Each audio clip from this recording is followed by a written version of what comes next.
Hai semua, okey, hari ini kita nak bincang sesuatu yang sangat real. Kalau anda rasa macam nak capai sesuatu yang lebih besar dalam hidup dan kerjaya, tapi tak tahu dari mana nak mula, anda memang berada di tempat yang betul. Sebagai seseorang yang selalu bersembang dengan golongan profesional muda, saya faham sangat cabaran dia. Bukan senang kita nak survive dunia korporat yang mencabar, tapi pada masa yang sama, nak pastikan iman dan kerohanian kita tetap utuh. Jadi, untuk sesi penerangan kita hari ini, kita akan kupas 5 langkah penting untuk bantu kita capai peningkatan hidup yang kita betul-betul nak. Dan yang menariknya, guide ni bukan dari buku motivasi moden yang biasa kita nampak kat kedai tu, tapi ia datang terus daripada kebijaksanaan Alkitabiah yang dah terbukti berkesan sejak ribuan tahun dulu. Cuba jujur dengan saya, pernah tak anda rasa macam stuck, tersekat dalam kerjaya anda sekarang ni? Saya yakin ramai antara kita, terutamanya yang baru beberapa tahun bekerja, pernah lalui fasa ni. Kita bangun pagi, redah jam pergi office, hadap deadline dan pressure yang tak habis-habis. Lepas tu, sedar-sedar je, kita mula rasa kosong. Kelesuan rohani mula muncul. Perasaan dia tu sebiji macam kita tengah berlari atas treadmill. Penat, berpeluh, tapi hakikatnya kita tak bergerak ke mana-mana pun. Tapi, kalau ini yang anda tengah rasa sekarang, take a deep breath. Anda tak berseorangan dan paling penting, memang ada jalan keluar dari loop ni. Jadi, macam mana nak keluar? Kita akan gunakan satu rangka kerja harian yang sangat berstruktur.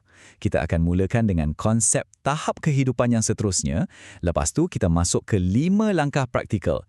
Penilaian diri jujur, kuasa fokus utama, tinggalkan masa lampau, tetapkan matlamat khusus dan akhir sekali, bayangkan ganjaran anda. Semua strategi ini kita ambil terus daripada nasihat Rasul Paulus dalam Filipi bab 3 ayat 12 hingga 14. Ia bukan sekadar teori, tapi satu formula solid untuk kejayaan kerjaya dan kepuasan rohani kita. Okey, jom kita tengok bahagian pertama.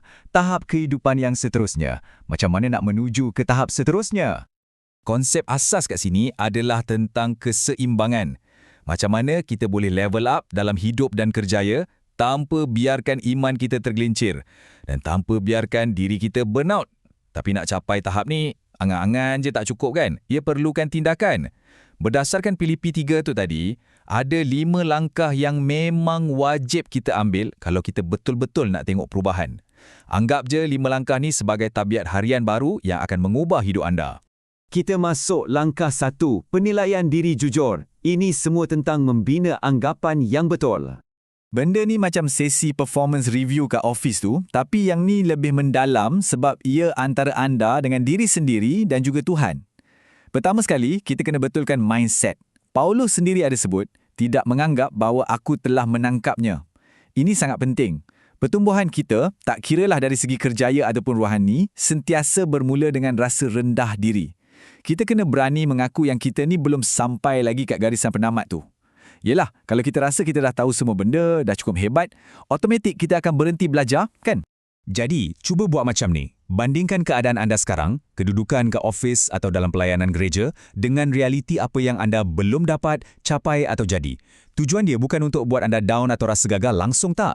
Bila kita nampak jurang antara di mana kita sekarang dan ke mana kita patut pergi, ia akan wujudkan satu ketegangan yang sihat. Kesedaran inilah yang akan tolak anda untuk bertindak. Jadikan refleksi jujur ni sebagai rutin harian anda. Seterusnya, langkah 2, kuasa fokus utama. Hanya satu sasaran. Dalam dunia kerja zaman sekarang, cabaran paling besar kita adalah gangguan. Email masuk bertaluh-taluh, grup WhatsApp asyik bunyi, meeting yang tak habis-habis. Macam mana nak handle semua ni? Menariknya, Paulus cakap macam ni, tetapi satu hal yang kulakukan. Perasan tak? Dia tak cakap dia buat 100 benda dalam satu masa. Dia cuma cakap pasal satu hal. Ini bermakna, kalau kita nak berjaya, kita mesti ada prioriti yang sangat-sangat ketat dalam tugas harian kita. Kita takkan boleh jadi Superman yang cemerlang dalam semua benda pada masa yang sama. Mustahil. Jadi, bila anda duduk kat meja office esok pagi, sebelum buka inbox email, saya nak anda tanya diri anda soalan produktiviti paling agung ni. Apa satu hal yang bila dilakukan, menyebabkan semua perkara lain jadi senang untuk dibuat atau tak perlu dibuat langsung? Kenal pasti satu tugas kerja atau disiplin rohani yang akan bagi impak paling maksimum untuk hal itu. Bila anda dah jumpa jawapan tu, fokuskan 100% tenaga anda kat situ. Tapi, macam mana nak laksanakan secara praktikal? Rahsianya, kita kena belajar sebut perkataan ajaib ni. Tidak. Ya, kita kena lindungi kalender kita. Ia memang perlukan sikit hikmat dan kebijaksanaan untuk menolak dengan cara yang profesional bila ada orang nak pas kerja tambahan yang tak selari dengan sasaran utama kita. Tabiat mengutamakan yang utama inilah yang akan membezakan antara pekerja yang betul-betul berjaya dengan pekerja yang cuma nampak sibuk tapi tak hasilkan apa-apa. Alright, kita beralih ke langkah 3. Tinggalkan masa lampau. Lupa belakang, dapatkan depan. Langkah ni menuntut satu anjakan minda yang sangat kritikal, terutamanya bila kita ada sejarah kegagalan projek kat tempat kerja atau mungkin kita pernah jatuh secara rohani yang buat kita rasa tak layak untuk maju. Paulus kata, melupakan apa yang telah di belakangku dan mengarahkan diri kepada apa yang di hadapanku. Ayat ni bukan sekadar falsafah tau, ia adalah satu tindakan fizikal dan mental. Kita dengan sengaja lepaskan segala beban dan kesilapan semalam dan perah seluruh kudrat kita ke arah apa yang menanti di depan. Pegang kata-kata ni. Masa lampau bukan penentu masa depan. Mungkin anda pernah tersidap cakap masa pembentangan bulan lepas atau terlepas peluang kenaikan pangkat tahun lepas. Abaikan, semua tu dah jadi sejarah. Kegagalan tu takkan sesekali tentukan trajektori kerjaya atau iman anda untuk hari esok. Anda sentiasa ada peluang untuk mula buku baru bermula hari ini. Jadi macam mana kita nak move on? Mula-mula, anda kena betul-betul percaya yang apa anda kerja tu, anda boleh dapat. Tanamkan keyakinan tu kuat-kuat. Kedua, sebagai seorang Kristian, gunakan kuasa doa. Minta secara spesifik daripada Tuhan sama ada kenaikan pangkat tu, kekuatan mental atau hikmat untuk selesaikan masalah kerja. Dan yang ketiga, ini penting, buat persediaan sebelum anda dapat benda tu. Kalau anda nak jadi pengurus, mula berfikir, bertindak dan asah skill leadership anda bermula dari sekarang. Bukan tunggu dah naik pangkat baru nak belajar. Okey, langkah 4, tetapkan matlamat khusus. Pastikan anda ada matlamat yang betul-betul jelas.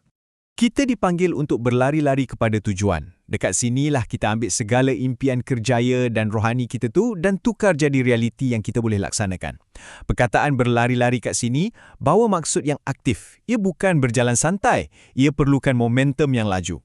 Dan logiknya, anda tak boleh pecut kalau anda sendiri tak tahu garisan penamat kan? Jadi, kita perlukan arah yang sangat jelas. Berhenti sekadar berangan-angan dan mula melaksanakan. Untuk laksanakan langkah ni, ada 3 proses harian. Pertama, define goal anda tu. Biar spesifik. Jangan cakap nak berjaya, tapi cakap nak naik pangkat ke level senior executive dalam masa setahun. Kedua, pecahkan matlamat yang besar tu kepada baby steps atau langkah-langkah kecil yang anda boleh siapkan setiap hari. Dan ketiga, yang ni tak ada jalan pintas. Kerja keras. Anda kena konsisten letak effort setiap hari tanpa alasan. Dan akhirnya, langkah 5, bayangkan ganjaran anda. Jadikan ganjaran itu idaman anda. Kenapa kita kena selalu bayangkan ganjaran? Sebabnya, ini adalah kunci macam mana kita nak kekalkan motivasi bila kita rasa penat sangat. Rutin harian kerja memang boleh buat kita letih mental. Ayat Filipi tadi diakhiri dengan frasa untuk memperoleh hadiah.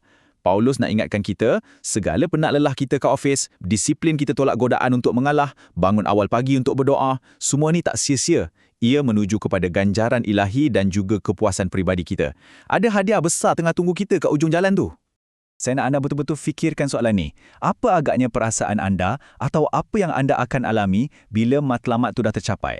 Kalau anda berjaya dinaikkan pangkat bulan depan dan anda berjaya seimbangkan kerja dengan masa bersama gereja dan keluarga, macam mana agaknya rupa kehidupan tu? Bayangkan senyuman keluarga anda. Fikirkan betapa tenangnya hubungan anda dengan Tuhan. Selami betul-betul emosi dan kegembiraan momen tu. Mulai hari ini, jadikan 3 perkataan ni sebagai mantra harian anda. Bayangkan, gambarkan, idamkan. Setiap pagi, sebelum anda masuk gear kereta nak pergi kerja, duduk diam-diam sekejap. Ambil masa seminit je. Gambarkan kejayaan tu dalam kepala anda dan idamkan hadiah tersebut. Visi yang jelas dan kuat inilah yang akan jadi bahan bakar untuk anda langgar apa saja masalah yang bos atau klien campak ke anda hari tu.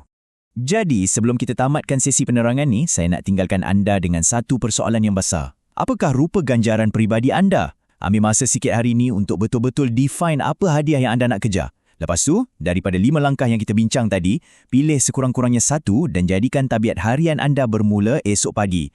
Tak kisahlah sekecil mana pun langkah tu. Teruskan berjuang kat tempat kerja, jangan hilang fokus dan pastikan setiap langkah yang anda ambil tu bermakna. Terima kasih banyak-banyak sebab luangkan masa untuk perkasa diri anda hari ini. Jumpa lagi.